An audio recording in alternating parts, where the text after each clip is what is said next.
So there's a scene in the movie Brick where Joseph Gordon-Levitt walks up to a group of kind of high school tweakers and says, by way of kind of threatening them, "I've got all 5 working senses, plus I slept last night, so I'm 6 ahead of the lot of you." That's sort of the relationship maybe I have with you today, except in reverse. You've probably slept. I really haven't. We've been covering politics for a while here, but we thought it was important today to get on the air with one of the big stories of last night, the number of women running for state legislative offices in Connecticut who beat longtime incumbents or pulled off other kinds of upsets. So we've gathered quite a few of them on very short notice. They will be with us today. You'll hear their stories and what they think about the future. Speaking of the future, here's the news.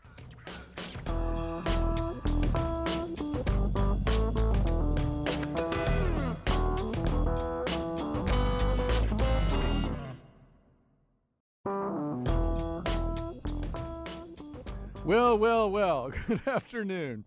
If that's what it is. I'm a little bleary right now. If you're listening right now at 1, you might have noticed that President Trump was talking for like a really long time, and we're breaking away to do this show. I think partly because I think that's why he's talking right now, so that he'll be the center of attention. He can't stand it if anybody else is the center of attention. Doesn't matter whether it's somebody from his party or the other party. He hates that. And he especially doesn't want us to have conversations like the one we're about to have. And the conversation we're going to have right now is a conversation I call Ex-Women First Class. So, in fact, we have this new incoming class of legislators, a class that was determined last night. Last night, as we sat in the studios here at WNPR doing our special coverage of the election, and it was 8:30, 9 o'clock, 9:30, 10 o'clock. I kept looking at my phone. My phone is, as they say these days, blowing up. And each story seems to be another story about a Democratic woman who defeated an incumbent, a Republican incumbent, or won in a place where Democrats never win. Basically, if you were in Connecticut betting against Democratic women last night, you lost a lot of money. It was a remarkable run. And, Tip O'Neill said all politics is local, which is certainly true. And whenever I look at a state rep race or a state senate race, I say, what are the local issues? But I think something else happened, something statewide here. The pattern was way, way too consistent. So we have invited as many of these women as we can possibly fit onto a show of this size to come join us today and tell us a little bit more about themselves and why they ran and what they think happens next. And I will now stop talking. Joining us now, the first of our many of last night's winners, Mary Abrams, state Senate elect from the 13th District. This is a district that kind of sits really in the middle of the state. It includes Meriden, Middletown, Middlefield, Cheshire. It was held by Lynn Suzio, but it's actually a sort of a TikTok district. It's one that has been known to kind of flip back and forth from Republican to Democratic hands. But Mary Abrams was the winner last night. She's joining us now. Hi, you're on the air. Oh, no, you're not on the air. Maybe have I got the wrong thing here? No, we've lost Mary Abrams just as I was totally ready to stop talking. All right, let's just see what's going on there. And I'll tell you a little bit about who else is going to join us. Some of these people are so new to me, I may be mispronouncing their names as we go along, but I'm going to learn to pronounce their names because they are state legislators now. Pat Wilson-Phineas, who won last night up in the northeast corner. Talon Ashford Wellington. Christine Palm, somebody I already know, won a state rep race down in Chester, Essex Deep River. Jill Berry won a race last night that is typically almost invariably held by Republicans. It was vacated by Prasad Srinivasan as he made his run for governor. Anyway, that's just a few. Well, Julie Kushner, who beat Mike McLaughlin last night, and Alex Bergstein, or Stein, I haven't learned that yet, who won last night. Again, or actually, she won this morning. That race was actually called this morning. She won down in the southwest corner against Scott Franz. All right, let's try this again. Let's see if we've got Mary Abrams ready to go here. Mary Abrams, this is Colin. Are you there? I am. Hi, Colin. Thank you for having me. Very happy to have you. So let me just begin with this. A Senate campaign is an arduous thing. Why did you decide to run? What was important enough for you to make you run for Senate? Well, the 2016 election was a huge wake-up call for me. Mm-hmm. I've always been somewhat politically inclined, but never in my life thought I would run for office. And when I looked at our own Senate seat was being held by someone who I didn't think reflected the values of our district. I grew up here. I raised my family here.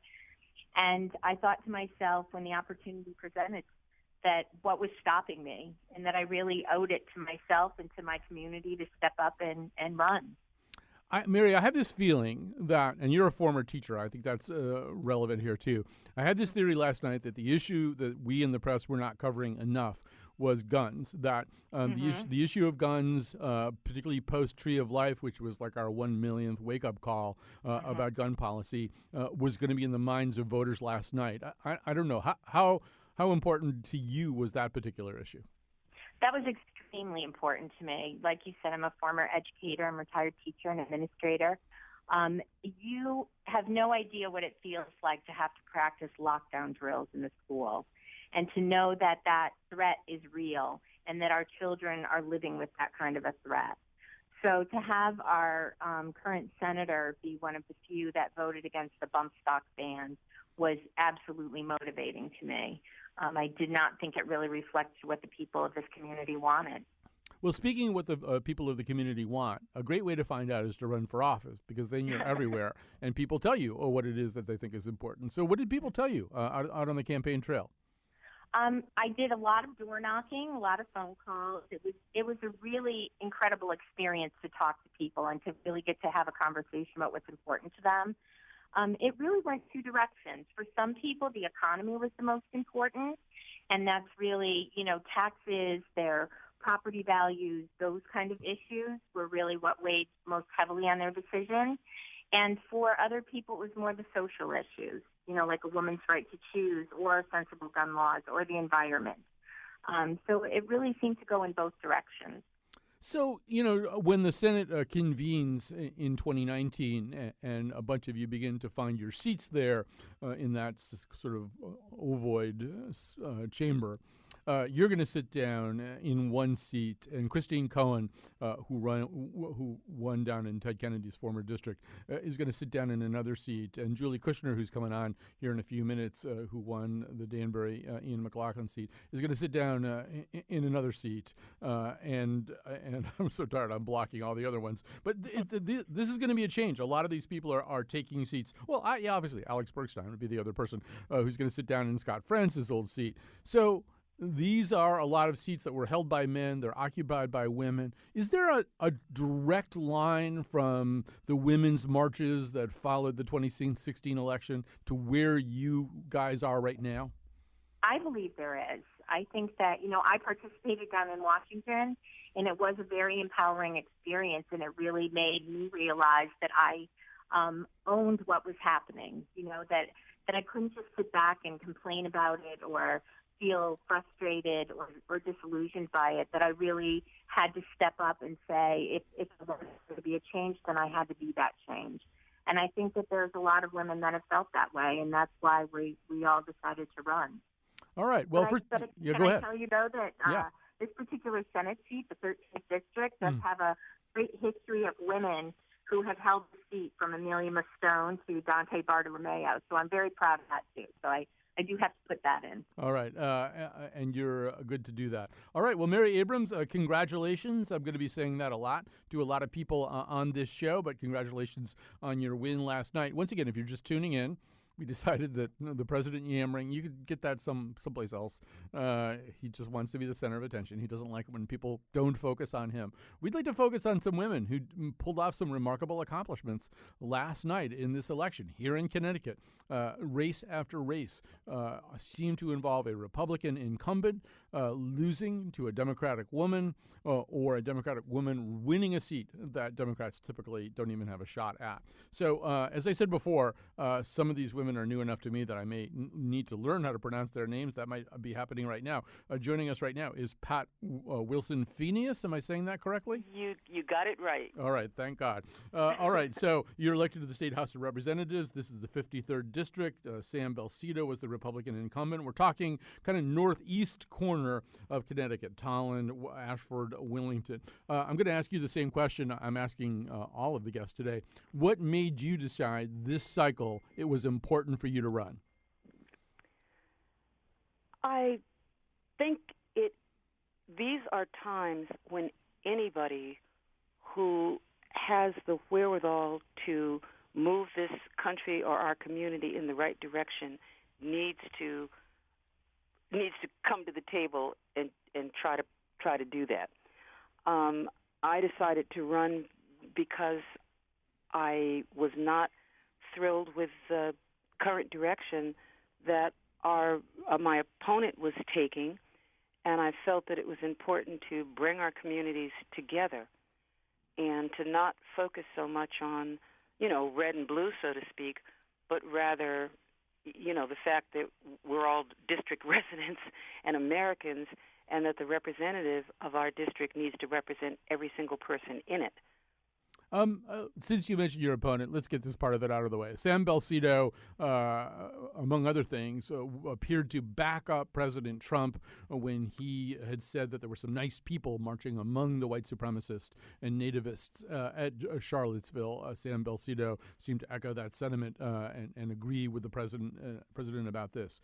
You are a black woman. Was that an important part of this calculation? I know it wasn't the only one, and I want to talk a lot more about your pretty extensive background. No, I wouldn't say it was an important part of it, but it's part of the wrong direction that I was referring to.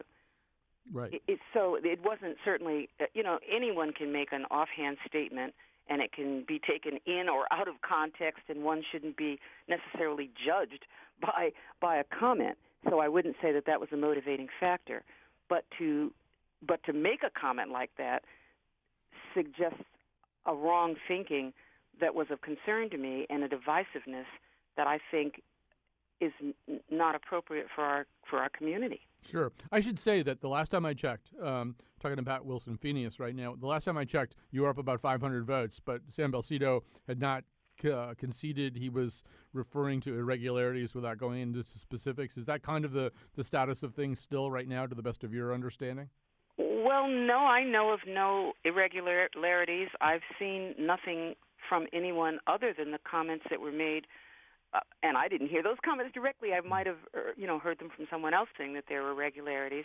So I'm assuming that I've won. I believe the count was more than 500 votes, and even I understand that the rules require that there be a recount or something of that nature if there's a 200 vote difference. But with 500 votes, I have no reason to believe that I'm not the winner of the contest. And unless I hear something to the contrary, I'm assuming so. He certainly has not conceded to me directly, and I don't know that he ever will. But until someone tells me otherwise, I'm moving on at this point with the notion that I've won the race. So we should say that for a lot of the people that I'm going to be talking to today, the state capitol is going to be a kind of a new place, a place that they're not that familiar with. That would not be the case with you. You've held a cabinet-level position in a previous administration. So tell us about that. Well, yes, I did. I was the commissioner of the Department of Social Services from approximately 1999 into 2007 under John Rowland, and then in the first part of the initial term of Jody Rell. That was a Republican administration, and I'm a Democrat, but frankly, that's when I believe I developed the skills of talking across the aisle, and that is something that I think is necessary and appropriate for the time that we're in right now. So I gauge those years not as being valuable just to know the Capitol and how the state works and all of the kinds of nuts and bolts that some other people may be newer at, but I think it's critical that we be able to work together. My campaign slogan was, "It's time to work together." I had two campaign slogans. The first was "Experience Matters," and the second was "It's time to work together," and I stand by both of those.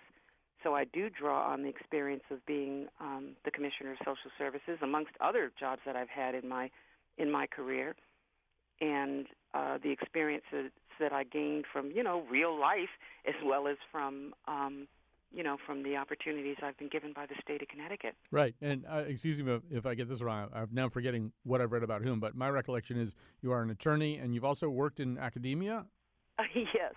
Yes, I actually started my career in at St. Joseph College. It was St. Joseph College then. Now I know it's St. Joseph University.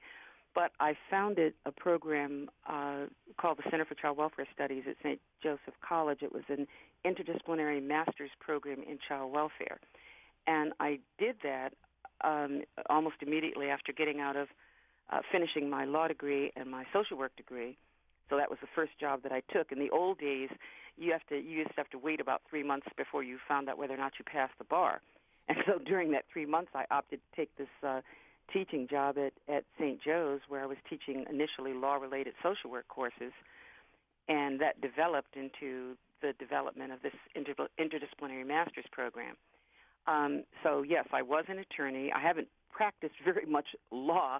I mean, obviously, you use law every day when you have that training, but I haven't, I've handled a few cases for, cousins that needed divorces, and I had some children's cases initially, but I haven't, my practice has been primarily social work education, social work legal. My advice to you, don't run for Attorney General. It gets very complicated.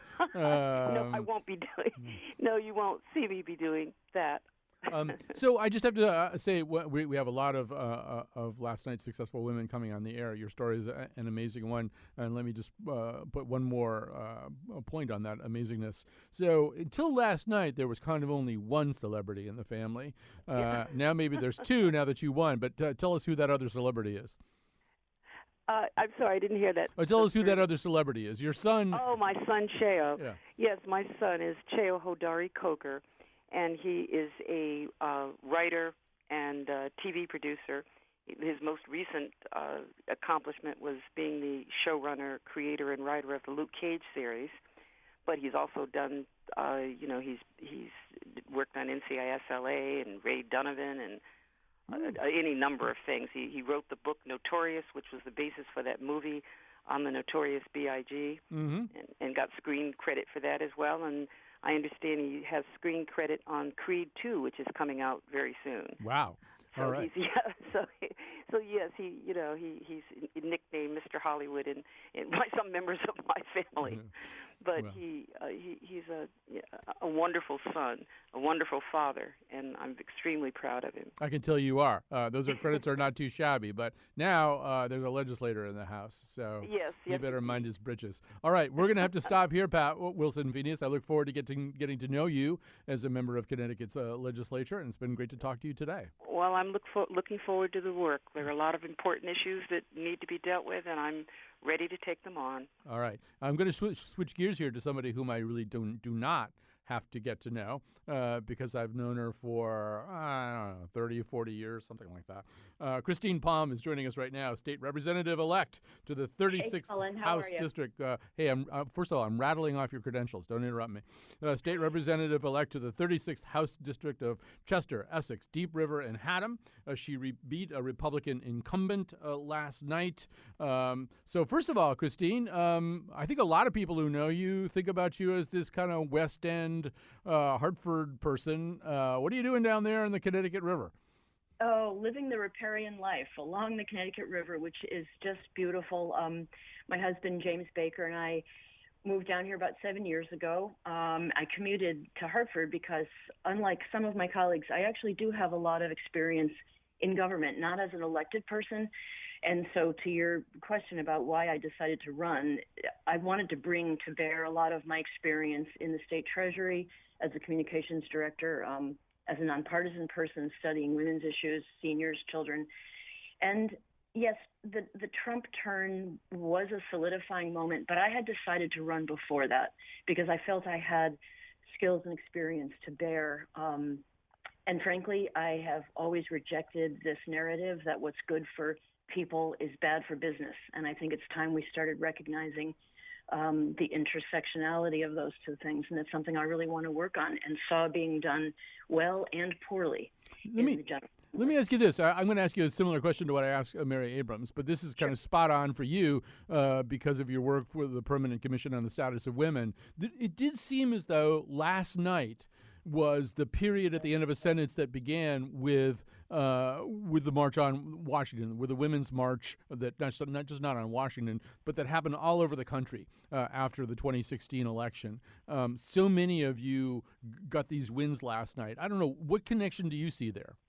Oh, there is a huge one. Yes, absolutely. And I wanted to mention, too, there were so many wonderful women running who didn't have a victory, and I want to thank them for their courage and their the insight that they gave all of our races. There was wind at our back for sure, and I think there's a recognition, not just among women, but among very enlightened and progressive and feminist men, male allies, that women lead differently. And it was our time to show that and to work together in coalitions and as individuals to make change. Absolutely, there was a very strong force behind us and from within us, and which we played off one another. There's no question about that. But we also needed to have the male allies who are great, the machinery behind us. In some cases we did, in some cases we didn't.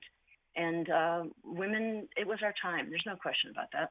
So, Christine Palm, with some people that I talk to about a situation like this, I might have to look up a fun fact about them or be told a fun fact about them because, for example, with my previous guest, Pat Wilson-Phineas, I didn't necessarily know that her son was this Hollywood showrunner. In your case, you started a bowling alley. That's no small accomplishment. Tell people about that. Yes, when I lived in the West End, some neighbors and I bought a bowling alley, a historic one actually, duck pin, the small, challenging kind of bowling. And because it was historic, our kids all had birthday parties there, and we made a nonprofit community project out of it and rescued it, if you will. And it was a great moment of civic engagement and what happens when communities can pull together for the common good. And that was a great moment. So yes, I've been a small business owner, which is part of the resume and part of why I want to see small businesses thrive as well. Well, Christine Palm, so great to see you win. Part of my, probably I have to say, my second favorite crazy Irish-American Hartford family. The Currys always have to come first.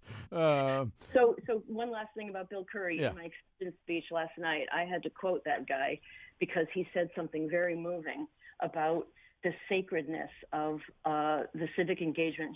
I said something like, it was a high holy day, and together, out of this quiet, fathomless mystery, we descend together to pick a future. And that's really how it feels. Like we're on the precipice of something very important and transcendent. Yeah, but don't quote Bill. Thanks, Bill Curry. No, dude, it just encourages him. It encourages him. Don't do that, all right? Sorry. You're free to do anything else you want, but don't encourage Curry to make more words come out of his mouth. All right, so I have to take a break right here. It's great to hear an old friend, Christine Palm. As you can tell, we've known each other a while.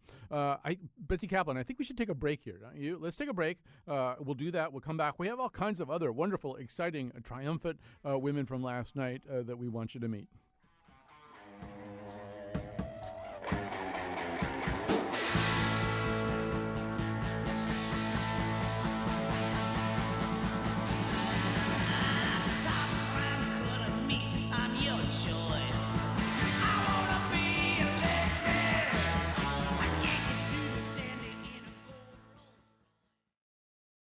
I'm going to shout out the credits a little bit later here, but I should say that this is a show that we decided to do, I think, sort of at 10 a.m. this morning.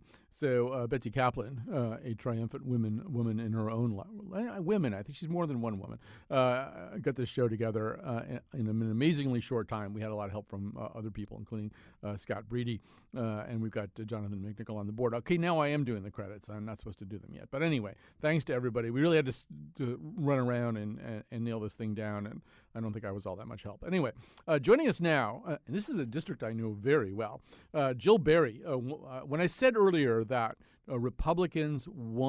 Democrats won districts that Republicans only win, that Democrats almost never have a chance in. This would be an example. This is the 31st House District. It's Glastonbury, basically. Prasad Srinivasan held the seat before. He was part of the gubernatorial field on the Republican side earlier in the cycle. She is now the state representative-elect there. And as I said, what is ordinarily a pretty tough seat for a Democrat to win. So, Jill Berry, welcome to the show. Hi, Hi, Colin. Thank you for having me. So I'll ask you the question I keep asking people. What made it important for you? You've been active in local politics, Yes. but what made it important for you to seek this seat in this cycle? Well, Glastonbury Democrats are coming off a big win, November 2017, where the town council flipped. The Republicans had a majority for about 14 years, and that changed last November. And so it kind of gave me the confidence, and it kind of put the thought in my mind. And, I've been on the Glastonbury Town Council for 7 years, and during that time I've really learned what Glastonbury needs and what Glastonbury residents want. So it was just a perfect timing.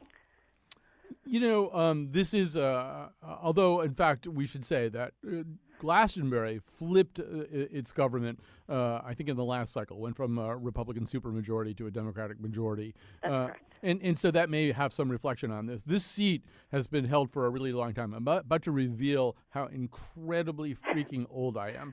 But I remember Nina Parker, who held that seat. Bob Merritt, I think, might be one of the very few Democrats who held it. I also I covered one of his races. A long time ago. Yeah, it was a really long time ago. I'm getting a message from Betsy Kaplan saying she's the first Democrat in like 50 years. It's not 50 years. I haven't been covering politics that long. I want to talk a little bit about what you heard as you were running. So it's a great way. You know your town anyway. You're on the town council. When you run for state rep, you really talk to a lot of people about what their concerns are, particularly what they want to see happen at the state capitol, what kind of state they want this to be. What were people saying to you? Definitely the economy was top of the list, but really I think what it came down to in this election was values. People were really concerned about their social values, whether it was sensible gun control, women's reproductive rights, the environment, equality for all. That is what I think really was the driving force behind the win. Yeah, and it seems as though, I keep asking people about the Women's March in 2016. There's a way in which last night, I kept saying to my colleagues here, there's first of all, a huge block of, they're not a block, but a huge group of unaffiliated voters. There are more unaffiliated voters in Connecticut than there are Democrats, and certainly more unaffiliated voters than there are Republicans. Winning elections usually involves convincing some of those people to vote for you. And my sense of what may have happened in race after race last night is there's unaffiliated voters who are concerned about some of the values issues that you're talking about ultimately didn't feel as though Republicans had successfully or sufficiently distanced themselves from what's coming out of Washington right now, what's coming out of the White House right now, and we're maybe eager to explore an alternative. I don't know if you've had similar thoughts.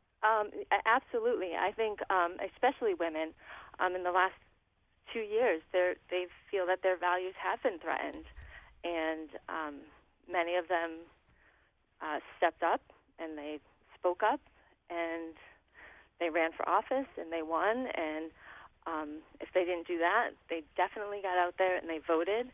And I know there's a lot of grassroots action with Moms Demand Action and NARAL. They were crucial to this race. They were so supportive, and they were out there and they were fighting for their rights.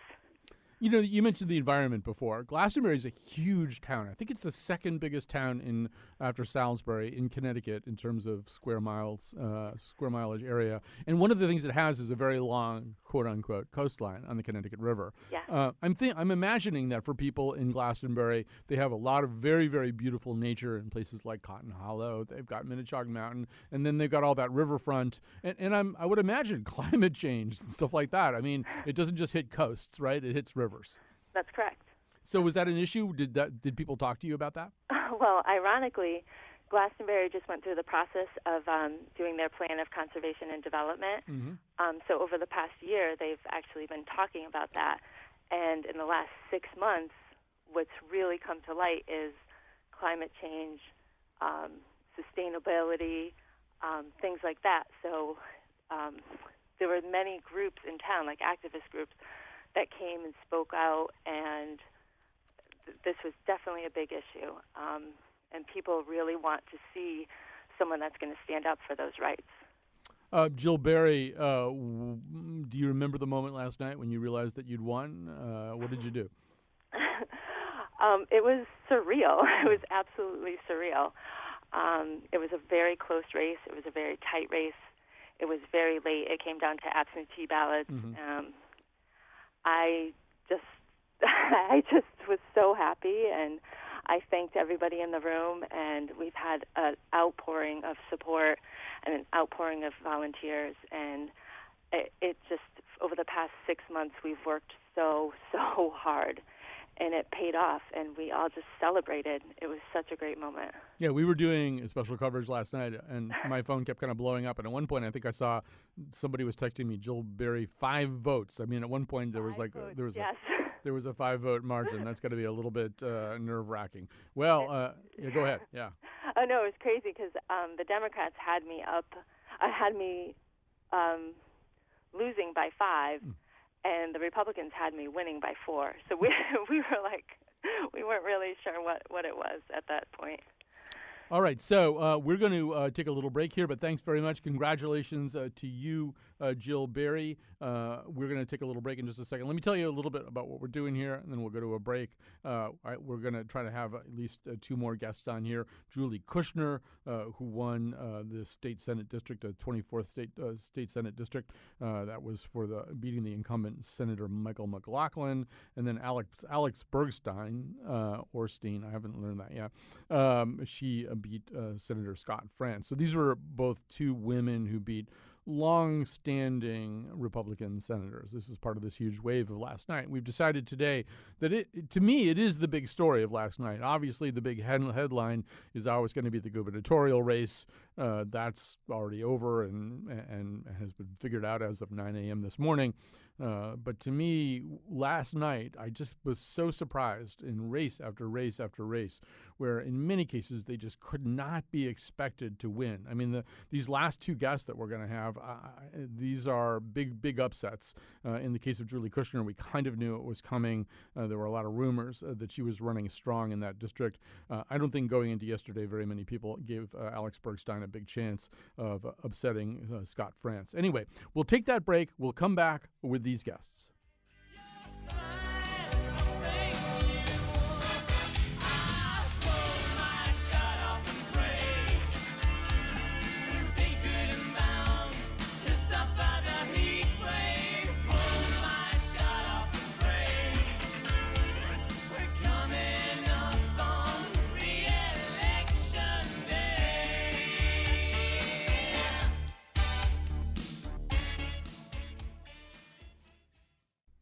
No, it's actually not a rebroadcast, but we thought it was going to be a rebroadcast. We thought we were going to put a rerun on the air so I could go home and go to sleep. But then we thought, this is an amazing story. What has happened here in Connecticut last night is an amazing story. And I kept thinking of the movie X-Men First Class and thinking, this is X-Women First Class. They are going to be a new group of legislators coming in, and an awful lot of seats that were sat in by men are going to be sat in by women. We wanted to talk a little bit about that and meet some of these women. So we're going to meet one more of them in just a second. We've got actually 2 more of them left on the show.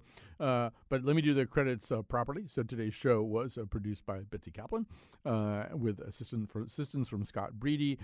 Jonathan McPants is on the board today because Wolfie is not available, and Carlos Mejia is our amazing digital guru, keeping up all the tweets, the tweetsters, the Facebooks, the Instachats, the Snapgrams, all those kinds of things. Carlos is taking care of that kind of stuff. So, yes, last night was an amazing story, but so was this morning. I will say, yesterday morning, a highly placed Democrat said to me that Greenwich, that the whole southwestern Connecticut area was much more in play than people might have realized, that in particular one Senate seat that might have been regarded as safe, the 36th Senate seat, might not be so safe for the Republican who held it, that is L. Scott France. And lo and behold, this morning we got news that Alex Bergstein had in fact won that seat, the challenger Alex Bergstein. So she's joining us right now. First of all, is it Stein or Steen? Did I screw it up or not? It's Bergstein. Bergstein. Okay, I did screw. The answer is yes. You did screw it up. That's what you did. All right. So I want to talk a little bit about what you ran on, what became important. Yeah. But let's begin with the decision to run. You knew this was going to be an uphill climb. This is not particularly a Democratic seat. So why run? Right. Well, I'll tell you why. Because I spent my life advocating for issues that I care about, like the environment and women and children and gun safety, and all of those issues seem to be very much in jeopardy. So that was initially why I decided that someone needed to run. But ironically, I didn't think that should be me. I spent a few months actually trying to recruit other people to run, and no one would do it. So eventually, I felt so passionate about it that I decided someone has to run, and I was the last person standing. And once I decided to do it and jumped in head first, I enjoyed every step of the way, every minute of the process. Tell me a little bit about your background. Your win is such a surprise. I don't know too much about you. Okay, well, I am a lawyer. I used to be a corporate lawyer at Skadden Arps, but I spent most of my career as a nonprofit advocate for those issues that I just mentioned, the environment, women, children. And I ran a few nonprofits, and I started a nonprofit. So that's really been my wheelhouse, is trying to bring good information from science to the public and to policymakers to get our policy to be more aligned with fact and with public interest. So I have spent time in Hartford advocating for those issues, and I've experienced the legislative process firsthand, and it was underwhelming, to say the least. So there's a lot of work to be done to make our system more transparent and accountable to the voters. I've spent a lot of time up there since 1979. Prepare to be even more underwhelmed. Yeah. But Okay. so one thing that you mentioned here, and this is like a little bit of a hobby horse for me or something, because I kept saying this last night, and some of the other analysts didn't believe me. I kept saying guns are a bigger issue in this race nationally and statewide here in Connecticut than people understand. They're not pulled on as much. They're not as big a part of the debates as some other issues. But there's a way in which, particularly because of the brutal reminder of the Tree of Life massacre, guns are in the conversation. So you said gun safety. Tell me a little bit more about what that issue is for you. Sure. Well, the issue is very simple: keeping our children, our schools, our communities safe from gun violence always. Nobody should have to think about the prospect of a shooter when they go to school. We have good gun laws on the books in Connecticut. We always need to be aware of new threats like ghost guns. So we need to be agile and adept at legislating for new threats. But we also really have to be concerned about protecting our good gun laws. And we had people on the ticket, on the top of the Republican ticket, with A and A+ ratings from the NRA, which means that they pledged to repeal our current gun safety laws. And that was unacceptable to me and to a lot of voters. I want to ask you a question about something that I don't know too much about, not only the Safe Lawns or Organic Lawn Program, but also a decision you helped the Board of Education in your town make about their high school stadium field. Tell me about that field. This is something I'm fascinated to hear more about. Oh, sure. Well, first of all, I came to that situation because I chaired something called the Mount Sinai Children's Environmental Health Center, which is the premier research center. It's at Mount Sinai in New York, that investigates the impact of chemicals in the environment on children's health and development. And we have known for years that the products that are used in artificial turf contain carcinogens and other toxic materials, and no complete studies have been done on the impacts, the health impacts for children, especially long-term impacts. So it's erroneous for companies to say these products are safe when they haven't been adequately tested. So what we did was we tried to bring, again, good information, scientific fact, information directly from the pediatricians at Mount Sinai about the possible health impacts of some of these ingredients in artificial turf to the people who were making the decision about what product to choose for the new high school stadium field in Greenwich. It had crumb rubber, and fortunately they chose a different product that was probably contains less harmful substances. But again, nobody really knows because studies haven't been done. Alex Bergstein, when you get up there to your seat there in the state Senate, you'll be joining, as we said before, a lot of women who won last night. Christine Cohen won in the seat that was formerly held by Ted Kennedy. Julie Kushner, who's going to be on the air next after you. Mary Abrams, whom we've already talked to. There's sort of a long list of them. How many of these people do you know? Usually when you're running for state Senate, it's hard enough just to concentrate on all the people right in your district. Have you gotten to know any of the other people who are going to be making up this fresh woman class? I haven't gotten to know them, but I have gotten to know Will Haskell because he and I both now cover New Canaan, and we have had such fun going to New Canaan Advertiser copies on Fridays and sharing information so I don't know if you're going to ever interview Will Haskell, but he is a phenomenon. He's a 22-year-old who just unseated a 22-year incumbent. We talked about Will Haskell. Yeah, he's 22 years old. He unseated Tony Boucher, who has actually served in the House and Senate collectively for 22 years. We just didn't like his Y chromosome. Other than that, we would have put him on. But it's just like something about that Y chromosome. Colin, could I just say, this race, to me, and maybe for others, was really not about gender. Mm-hmm. This is about a new vision of leadership and making a more inclusive society and a more thriving Connecticut based on practical solutions for our real problems, breaking through partisanship, talking about real facts, and engaging in constructive dialogue. So to me, it's not about gender. It's about a new vision for our state. Well, Alex Bergstein, you sound like you're ready to go. And so it may seem like a long wait in between now and next year, but enjoy your freedom and fresh air for a while. And it was great to meet you today. Thank you. Great to meet you. All right, so we have one final guest to go. I've alluded to her a few times. Her name is Julie Kushner. She was seeking the Senate seat in the Danbury area that had been held by Mike McLaughlin. She also was victorious. It actually also includes Bethel, New Fairfield, and Sherman, if you want to get technical. She was up against, I believe, a 5-term incumbent Republican, and she prevailed.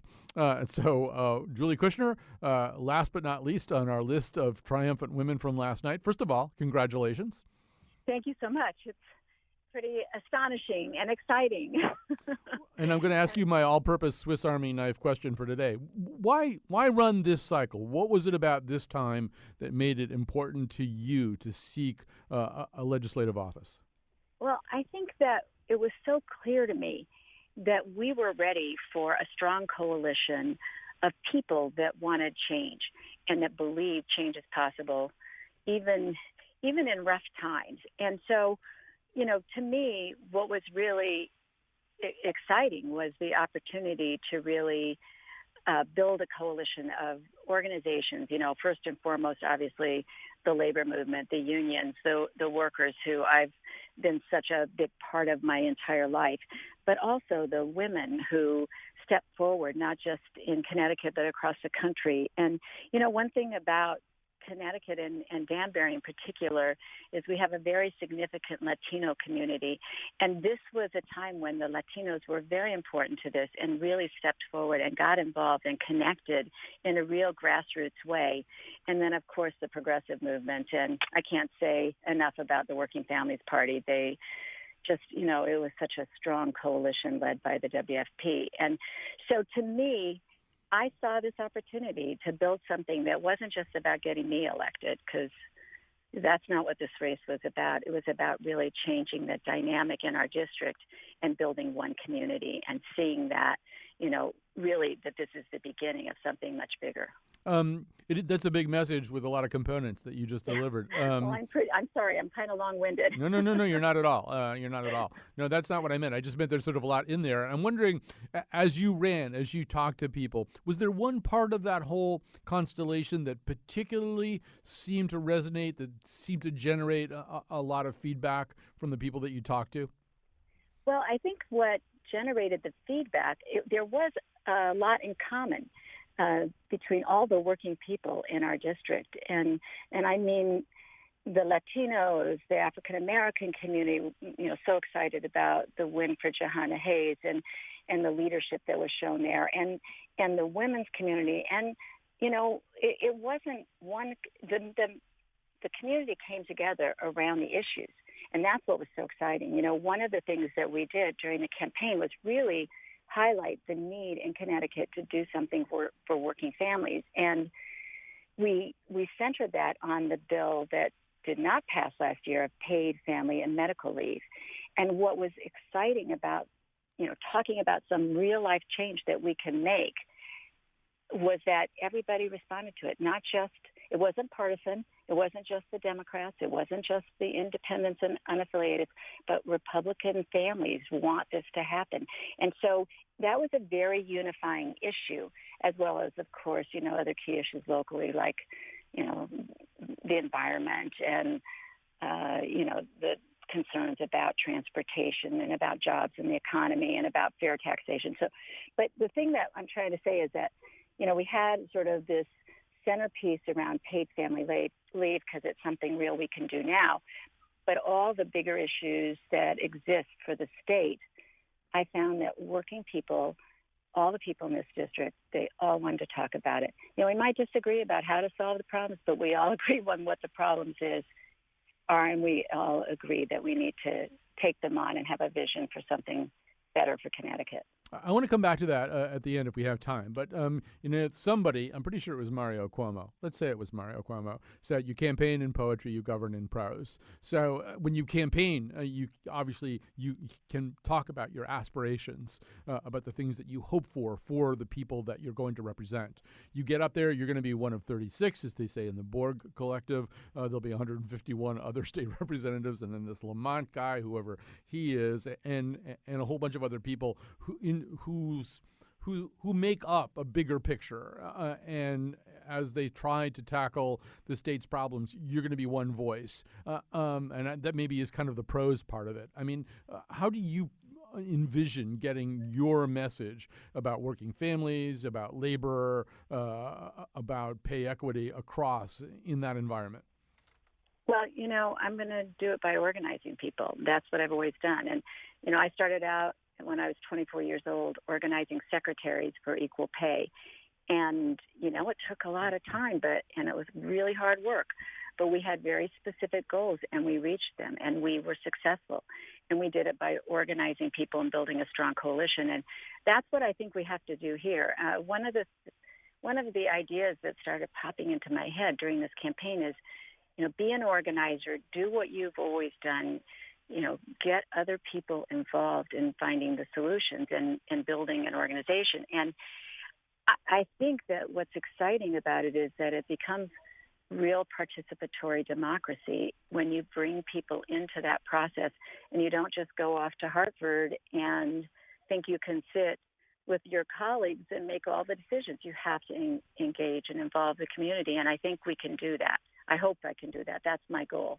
Let me ask you one last question. By the way, I'm probably going to get in trouble for something I said earlier about how Glastonbury is the second biggest town in the state. I might be wrong about that. But so what happened with you happened in one or two other places. Mike McLaughlin wasn't just a Republican. He was one of the most conservative Republicans. That's right. You're on the other end of the political spectrum, maybe not exactly the other pole of the political spectrum, but my sense is that you would track towards the progressive end, even within the Democratic caucus. What the heck happened in this district to cause such a polar reversal? Well, because I think that the goals of our progressive movement are really the goals and aspirations of everyone, even people who might think they're extreme and on the other end. You know, when you talk about real life issues, like how are you going to pay your bills and how are you going to deal with family illness and how you know, these are real life issues that most people share. You know, sure, there's some extremists you'll never get to, but most people are reasonable and sensible, and you know, I connected with them, and I worked very hard, and the people that are part of this coalition worked incredibly hard. We talked and talked and talked to people, and we built something. And so I really believe it. You know, I wasn't expecting to win big like this, but I'm not surprised in retrospect, because I think that what we want, there's a lot more unity in our country than people realize. We just have to find it. We have to work hard at getting there. Well, Julie Kushner, you're the final word, the final voice on this show. Thank you so much Thank for you. joining us. I will say, just to meet all these people, meet all these exciting people who got elected yesterday, it almost makes me want to go up to the state legislature in 2019. And that's saying a lot because I usually don't want to go up there. Yeah, a lot of really exciting new faces. And yeah, last night was a really, really interesting night. And so congratulations once again to Alex Bergstein and Julie Kushner, Jill Berry, Christine Palm, Pat Wilson, Phineas, Mary Abrams. They were all of our guests today on this show. Thanks also to Betsy Kaplan and Scott Breedy for pulling this thing together on very short notice. And we'll be back tomorrow. I actually have no idea what tomorrow's show. Do you know what tomorrow's show is about? Sneakers. Oh, the long-awaited show about sneakers is tomorrow. And then we'll also be talking about the Amazon series Homecoming on the news on Friday. So that's your homework right now, is to watch Homecoming, which has Julia Roberts, also a very strong, victorious woman.